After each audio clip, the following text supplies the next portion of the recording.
आम जीवन की जो संघर्ष यात्रा है एक आम इंसान की, उस संघर्ष यात्रा के बारे में पढ़ना, जानना, चाहे वो कविता के माध्यम से हो, चाहे वो कहानी के माध्यम से हो, मुझे बहुत प्रेरक लगती है। साहित्य सृजन की जो वर्तमान धारा बह रही है, उसमें भी साधारण जीवन की व्यथा कथा को हमारे साहित्यकारों ने अखबारों के माध्यम से, पत्रिकाओं के माध्यम से, कवि सम्मेलनों के माध्यम से आवाज़ देने की कोशिश करी है।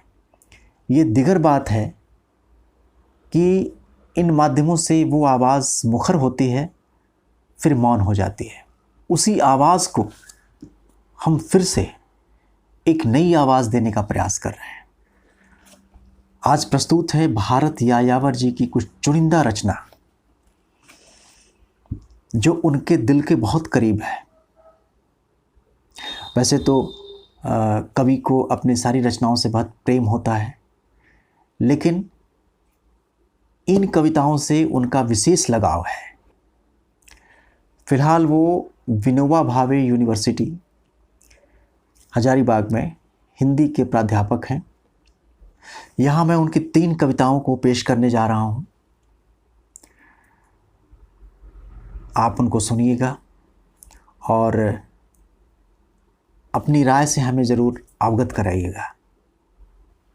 कविता में प्रयुक्त शब्दों को अगर मैं उनकी संवेदना न दे सका तो कृपया करके मुझे माफ़ ही करते चलिएगा।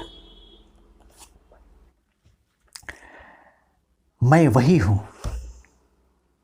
मैं वही हूँ जो कल था, मंद गति से चलता हुआ, कुछ सोचता विचारता हुआ। वही है घर गृहस्थी का छोटा मोटा जंजाल, वही है मौसम का सर्द मिजाज, ठिठुरता सब कुछ। वही है मित्र और रिश्तेदार और जलने वाले भी। वही है दिशाएं आसमान वही, और शहर की रेलम पेल सड़क। वही है नज़ारे और परेशानियों से छटपटाती जिंदगी। वही भावबोध, वही विचारों और भावों का उठना गिरना। कुछ नया नहीं है, सब कुछ वही है जो था। वही कोशिश कि कुछ नया रचा जाए, अपनी मौलिकता को कुछ और संवारा जाए, अपनी पहचान बनाने की कोशिश निरंतर। सब कुछ वही है, बदलते रहने की कोशिश भी वही है, लेकिन हर साल बदल जाता है कैलेंडर, बदलती रहती है तारीख पर तारीख। मैं नया कुछ भी नहीं कर पाता, एक उम्मीद सी फिर भी लगी रहती है, एक चाहत लिए आगे ही बढ़ा जाता हूं।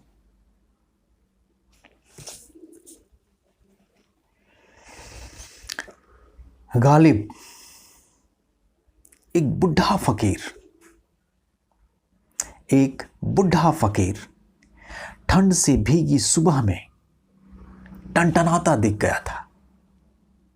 मैंने पूछा, मर जाने के बाद भी घर क्यों नहीं जाते? खिलखिलाता हंस पड़ा हुआ। कौन जाता है गालिब इन गलियों को छोड़कर? मैंने पूछा, क्या रखा है इस असार संसार में? सम में समाहित सार ही संसार है। जब था खुदा था, अब खुद ही हूं तलाशता फिरता हूं। होने नहीं होने को जब तक मेरे अल्फाज हैं मैं हूं, रहूंगा इन्हीं गलियों में भटकता। और भी कहता बहुत कुछ, चल पड़ा हुआ इन्हीं गलियों में, कहीं जा खो गया। घर से निकलकर यहां आकर मैंने देखा, जितनी ऊंचाई पर देखता था खुद को, उतनी नीचाई पर पांव जमे हैं, और जहां खड़ा हूं वहां घुप अंधेरा है। भूख से ऐंठती है अतड़ियां और लोग देख नहीं पाते। जिस आशा और विश्वास से आया था यहां, वह कहां पूरा हुआ, सिर्फ छाया रहा। चारों ओर धुआं धुआं। मुझे यह शहर न जाने कितनी बार नगाड़ा बजाकर मेरी परेशानियों पर हंसता हुआ लगा। किसी तरह गिरते पड़ते संभलते मैं हुआ वह जो होना था, अंततः फिर लौट आया।